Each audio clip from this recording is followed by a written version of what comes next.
Il y a eu des moments sombres où j'ai cru que ma carrière était terminée, où je me disais que je ne vendrais plus un seul livre. Ce qui est important à regarder, c'est que même lorsque j'avais peur à l'idée de ne pas réussir à vendre un seul de mes livres, je n'ai jamais douté sur le fait que j'écrirais un autre livre. Tous les auteurs galèrent. C'est ce que j'essaie de vous montrer à travers les interviews. J'essaie de vous montrer qu'en fait, personne n'est épargné, pas même George R.R. Martin. On va l'appeler George, ça va être plus rapide. George est considéré comme le Tolkien américain, comme le Tolkien moderne. Il a reçu énormément de prix littéraires pour sa saga Game of Thrones. Et du haut de sa tour d'ivoire, on l'imagine complètement intouchable. On se dit, ce mec a écrit une saga qui a été adaptée, qui a été suivie par des millions de personnes. Au final, à aucun moment, on ne s'imagine ce mec-là en train de galérer. Et pourtant, c'est le cas. Tous les auteurs passent par des périodes de haut et de bas. Dans cette vidéo, George va nous révéler comment est-ce qu'il a créé Game of Thrones, mais également ses secrets et ses moments de doute. Salut à toi et bienvenue sur ma chaîne. Si tu ne me connaissais pas, moi c'est Priska, je suis coach et formatrice en écriture de romans. J'accompagne la femme à reprendre confiance en elle afin de faire de l'écriture sa vocation en prenant conscience de son super pouvoir, de ce talent unique qui la différencie des autres autrices et qui va l'aider à dépasser le syndrome de l'imposteur qui la sépare de l'accomplissement de son rêve, écrire son roman et en faire un best-seller. Et si tu es bloqué dans l'écriture de ton roman, si tu es dans ce qu'on appelle communément une page blanche, je t'invite à aller diagnostiquer ton blocage. En description, tu trouveras une vidéo privée qui n'est ni sur cette chaîne YouTube, ni sur le groupe Facebook. Tu auras accès à un diagnostic poussé qui t'explique les 3 types de pages blanches et qui t'explique comment les reconnaître et surtout comment en sortir pour que tu ne sois plus jamais bloqué dans l'écriture de ton roman. Tu trouveras le lien et toutes les informations qu'il te faut en description. Si le contenu que je délivre et les valeurs que je prône t'aident dans l'écriture de ton roman, je t'invite à t'abonner à la chaîne et à activer la cloche pour pouvoir être averti des prochaines vidéos. Conseil numéro 1, écris pour toi. J'ai connu des auteurs qui écrivaient pour des lecteurs ou pour être publiés ou pour suivre une mode et que sais-je. Je considère l'écriture comme une histoire que vous voulez vraiment écrire, qui vous excite, qui vous transporte, une histoire à travers laquelle on se perd. Storytime. J'ai connu une autrice qui écrivait de la romance classique, vanille si vous voulez. Et ses romances étaient très très bien, sauf que il y a eu une mode, la mode de la dark romance. Vous voyez le genre de bad boy hyper toxique qui fait souffrir la nana et qu'on adore pour une raison que j'ignore. Bref, dans tous les cas, ce genre de roman a le vent en poupe encore aujourd'hui malheureusement. Et pour le coup, mon autrice, elle avait beaucoup de mal à faire éditer ses premiers romans, ses premières romances justement. Et comme ces romans-là avaient le vent en poupe, elle s'est dit, je vais écrire de la dark romance. Sauf que c'était absolument pas son registre. Elle a perdu des années à écrire des romances dark. Entre-temps, eh bien, elle a été repérée par Harlequin pour ses romances classiques. Absolument pas pour les dark. Les dark, encore aujourd'hui, n'ont jamais été édités. Donc, tout ça pour vous dire, ne suivez pas les modes pour être plus visible. Restez aligné avec qui vous êtes, avec vos valeurs, avec ce qui importe pour vous. N'essayez pas de coller au moule, restez vous-même. Conseil numéro 2, être écrivain est un métier difficile. Ce n'est pas une carrière pour quelqu'un qui a besoin de stabilité ou pour qui la sécurité est importante. C'est une carrière pour les joueurs, les coriaces. À chaque fois que tu écris un livre, c'est qui tout double. Tu ne sais jamais s'il va s'écraser et brûler ou s'il va être un très grand succès. Tellement de mes livres sont quelque part entre les deux. C'est une carrière avec des hauts et des bas. Pour moi, quel que soit le métier où on doit se mettre en avant, où on doit se mettre à nu, il faut savoir encaisser la critique. C'est quelque chose qui s'apprend. Personnellement, c'est quelque chose que j'ai appris difficilement. Je pense vous avoir déjà parlé de ça dans la vidéo de J.K. Rowling. Si vous n'avez pas vu la vidéo de J.K. Rowling, je vous invite à aller la voir. Dans cette vidéo, j'ai expliqué mes débuts en tant que coach, mes débuts en tant qu'auteur. J'ai été extrêmement lynchée, beaucoup par rapport aux fautes d'orthographe que je pouvais faire. Raison pour laquelle je suis une coach extrêmement tolérante sur les fautes d'orthographe. Parce que je ne pense pas que quelqu'un fasse exprès de faire des fautes d'orthographe. Bref. Tout ça pour dire que j'ai déjà été lynchée.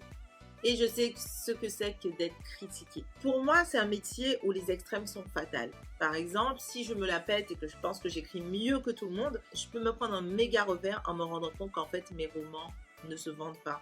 Pareil, si j'ai absolument pas confiance en moi et que je pense que j'écris de la merde, eh bien, j'écris difficilement, avec beaucoup de difficultés qui fait que je ne termine pas mes romans, par exemple. Il faut que tu aies foi dans ce que tu fais. Il faut que tu saches qu'écrire est une vocation.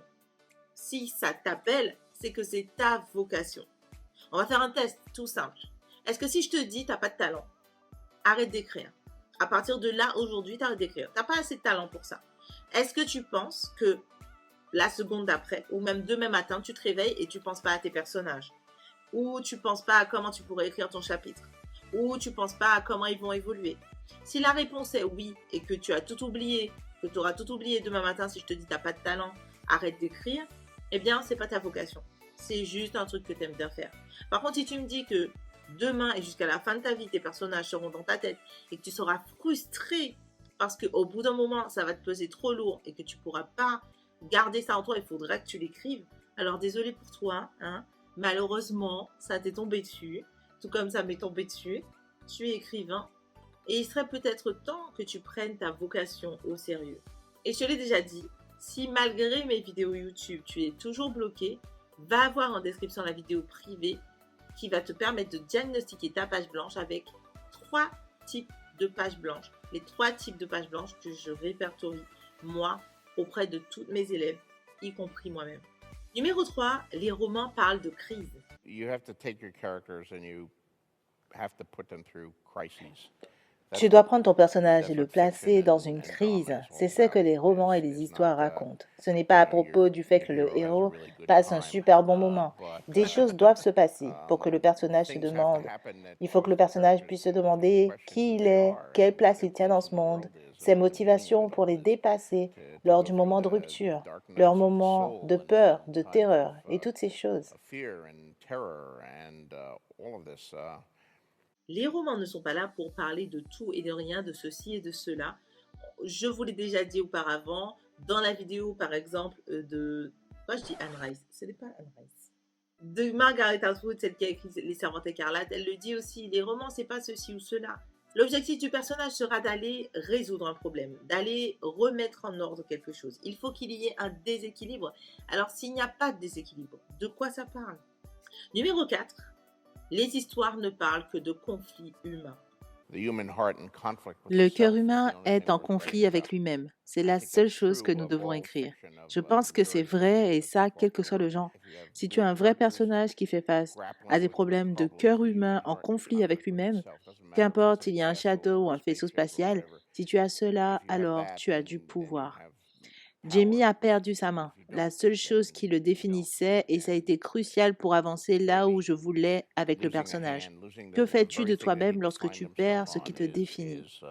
Si on observe bien, George met les personnages face à la perte de ce qui les définit. Il a parlé de notre ami...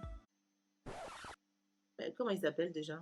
Il a déjà parlé de Jamie et de sa main, mais on a aussi Cersei qui va perdre absolument tous ses enfants, alors que ce qui la définit, c'est qu'elle est une bonne mère.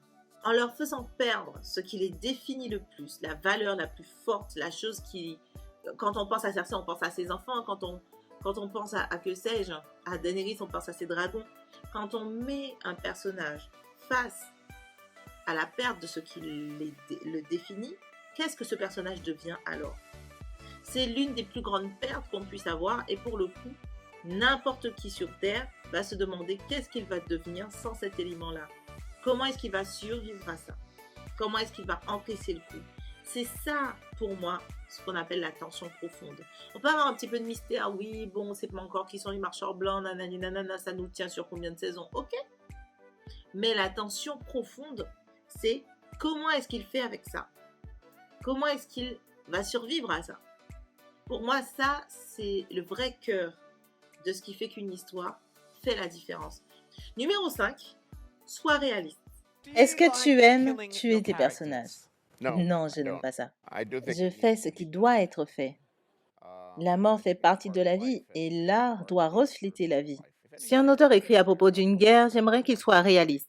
Cela mérite lorsque je regarde un film ou que je lis un livre et que le héros vit des dangers incroyables, lui et ses 6 compagnons, et is qu'aucun d'entre eux ne going meurt. through incredible Tout le monde dangers, meurt, et je committing pense que l'art sick bodies, existe pour refléter la and vie. none of them die. En tant qu'auteur et créateur, on a tendance à protéger nos personnages sans voir qu'en fait, une histoire est une histoire. Il faut écrire une histoire qu'on a envie de lire et non pas une histoire qu'on a envie d'écrire. Ne protège pas tes personnages, sois réaliste avec eux. Si ton milieu est hostile et ton milieu est violent, il y a peu de chances pour que ton personnage s'en sorte indemne à chaque fois. Numéro 6, le péril doit être réel. Le livre que j'ai mentionné a laissé des traces sur moi. Il y avait des morts puissantes dans l'histoire et on se disait « Oh mon Dieu, je ne sais pas ce qui va se passer dans ce livre, n'importe qui peut mourir. » Et c'est tellement plus excitant car n'importe qui peut mourir. Le péril est réel. C'est exactement ce sentiment que je voulais que mon lecteur ait. Ce conseil s'y ressemble au précédent. La question de péril, le fait de protéger ses personnages, j'ai déjà parlé du bouclier du héros dans une autre vidéo par rapport à la mort de Ned Stark. Je vous invite à aller regarder. Le héros meurt, en tout cas celui qu'on pense être le héros. Et pour le coup, ça renverse absolument tous mes codes. Et là, je me dis, bordel de... comment on va faire? À partir de là, tu tires les cheveux comme ça et tu te dis, mais putain, mais c'est quoi cette série de merde? Et tu peux pas t'empêcher de regarder la suite. Je ne sais pas si vous avez envie de sidérer vos lecteurs à ce point-là. Mais moi, j'ai envie de les sidérer comme ça. La deuxième chose que je note ici, c'est que même si Georges nous exhorte à écrire pour nous-mêmes, il est quand même très attaché à l'effet, à l'impact qu'il a sur son lecteur. Moi, ce que je vous exhorte à faire, c'est de ne pas confondre les deux. C'est-à-dire que même si j'écris pour moi, j'écris ce qui me plaît, avant tout à travers mes goûts et mes dégoûts, il faut quand même réfléchir à ce que votre roman va impacter le lecteur. Ce que vous allez écrire, la façon dont ça va être écrit, qu'est-ce que le lecteur va ressentir. La question n'est pas d'écrire pour lui dans le sens où vous écrivez à la mode de ce qui lui plaira, etc. Non, vous écrivez votre propre monde, votre propre réalité, votre propre créativité, vous utilisez votre propre créativité, mais posez-vous la question, que ressent mon lecteur pour mon personnage? Est-ce qu'il l'aime, est-ce qu'il le déteste? Qu'est-ce que je veux vraiment transmettre au lecteur? C'est à vous de vous poser cette question et à vous de vérifier si l'effet est le bon grâce à des bêta-lecteurs ou grâce à un coach en écriture. Oh tiens, j'en suis une. Le world building se construit pendant l'écriture. En 1991, j'écrivais un autre roman de science-fiction et j'avais l'intention de l'écrire depuis longtemps. Et un jour, le premier chapitre de Game of Thrones est venu à moi. Cette scène m'a hanté. Les personnages semblaient si réels. Le world building se construit en parallèle de l'histoire. J'écrivais et un personnage a parlé d'un roi mort il y a 100 ans. J'en ai jeté quelques-uns sur une page et j'ai décidé de faire une liste de ces rois, sinon j'allais me tromper. À ce point-là, je me suis dit, il me faut faire une carte et j'ai dessiné une carte. Le tout en même temps que j'écrivais l'histoire.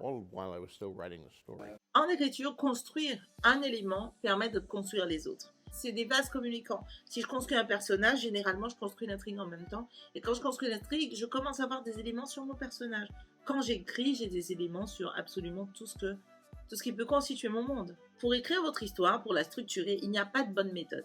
Certains vont commencer par écrire, d'autres vont commencer tout simplement par le plan, d'autres vont commencer par le world building. Il n'y a pas de méthode. Il y a juste des passages obligés. C'est pour ça que pour moi, je vous l'ai déjà dit, l'écriture se fait en 6 étapes. Et ces 6 étapes n'ont pas à être linéaires. On peut commencer par l'étape 6, l'écriture, puis recommencer à l'étape 2, qui est la structuration de l'idée. Mais pour moi, on passe forcément par ces 6 étapes. Et toutes les idées ne donneront pas de roman. Pour qu'une idée donne un roman, il faut d'abord transformer cette idée en concept. Il faut faire passer cette idée à travers plusieurs filtres. Autrement, elle restera plate, elle sera fin comme du papier à cigarette. Elle sera aussi très cliché. Elle restera très terre-à-terre, très en surface et non pas en profondeur comme on les aime, les histoires de Game of Thrones ou autres. Si tu ne sais pas travailler tes idées, sache que je peux te donner accès au module 1 de ma formation 6 étapes pour transformer une idée en concept de roman inimitable. Dans ce module 1, tu vas voir 2 vidéos qui sont très importantes. Les 4 questions à te poser pour transformer ton idée en concept, mais également un cas concret où je transforme sous tes yeux une idée qui est super cliché en concept de roman, de saga inimitable. Numéro 8, dialogue. Écrire des dialogues est une chose avec laquelle Hollywood m'a aidé. Tu sais, quand tu écris un scénario, les dialogues sont représentés en blocs avec des marges beaucoup plus étroites. Et un scénariste chevronné m'a dit qu'il ne lise pas les dialogues. Il regarde la page. Et s'il voit un bloc de dialogue, quelqu'un prononçant un long discours, ils savent que ça ne marchera pas. Ils veulent un échange de dialogue. Ça et ci, et ça et ci, et ça. C'est ça qui garantit la tension dans le dialogue. Quand tu écris, les dialogues ne doivent pas être trop longs pour ne pas plomber la tension. Tension ne veut pas dire conflit, ne veut pas dire dispute. Ça veut juste dire l'attention du lecteur. En tout cas, dans le dialogue, il faut qu'il y ait un certain répondant. Imagine juste dans la vraie vie. Mets-toi en situation. Imaginons que tu discutes avec quelqu'un que tu apprécies. L'objectif, c'est que tous les deux, vous discutiez à peu près avec le même temps de parole. Sauf si tu lui racontes un truc hyper palpitant, genre t'as ton rendez-vous, ton date de la veille avec un mec que tu as rencontré de nulle part. Bref. S'il n'y a pas de justification, pourquoi est-ce que tu vas faire un monologue? Si tu te mets à faire un monologue face à ton ami, au bout d'un moment, tu vas bien te rendre compte que la personne s'ennuie. Numéro 9, Chaudon-Tel. Mon but en tant qu'auteur est d'immerger le lecteur dans les scènes que j'écris, presque comme s'il vivait la scène plutôt que de juste la lire. Les anciens écrivains disent « montre, ne dis pas ». Je veux montrer, plonger mon lecteur dedans. Je veux qu'il goûte les plats, voit ce que le personnage voit, ressente ce qu'il ressent. Je ne dis pas que j'y arrive toujours, mais c'est mon objectif. L'immersion du lecteur, c'est la clé de l'histoire. Encore une fois, c'est ce que je vous disais tout à l'heure. Il faut réfléchir à l'effet que votre texte aura sur le lecteur. Il faut savoir exactement ce que vous faites. Par exemple, si je vous dis « montre-moi que tu es fan d'Harry Potter », sans me dire que tu es fan d'Harry Potter. Ça veut dire que tu vas me montrer, d'une façon ou d'une autre, que tu es fan d'Harry Potter, sans le dire de ta bouche. C'est exactement pareil dans le livre.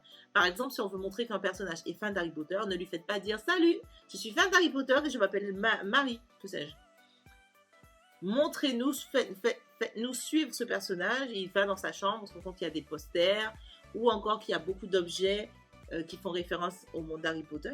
Là, on comprendra qu'en fait, c'est une Potterhead. Point. Hier, j'ai donné un exercice à mes élèves qui disait...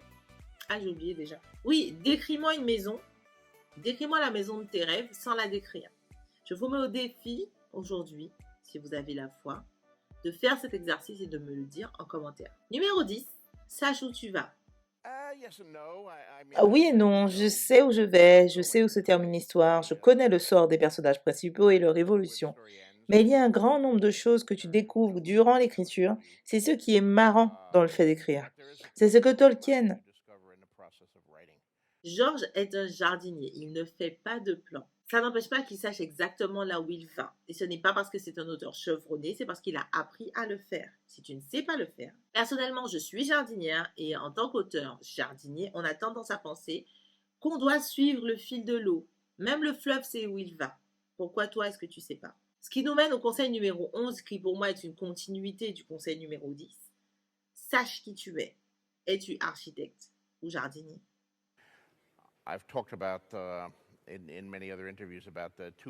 J'ai beaucoup parlé avec d'autres auteurs du fait qu'il y ait deux types d'auteurs, les jardiniers et les architectes. L'architecte, c'est comme un véritable constructeur de bâtiments. Il connaît l'emplacement de chaque porte et de chaque fenêtre. Le jardinier, lui, il plante des graines et les laisse pousser, l'arrose de son sang et quelque chose du genre, et espère que quelque chose de bien en sorte. Un jardinier a une parfaite connaissance de chaque plante.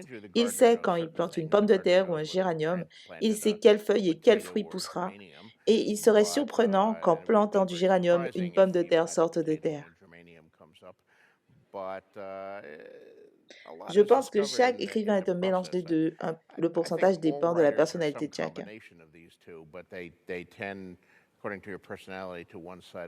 Ce n'est pas parce que tu es jardinier, et je me répète, que tu dois penser que tu ne dois pas comprendre ton intrigue, que tu peux aller là où tu veux parce que ça te botte d'écrire dans n'importe quel sens.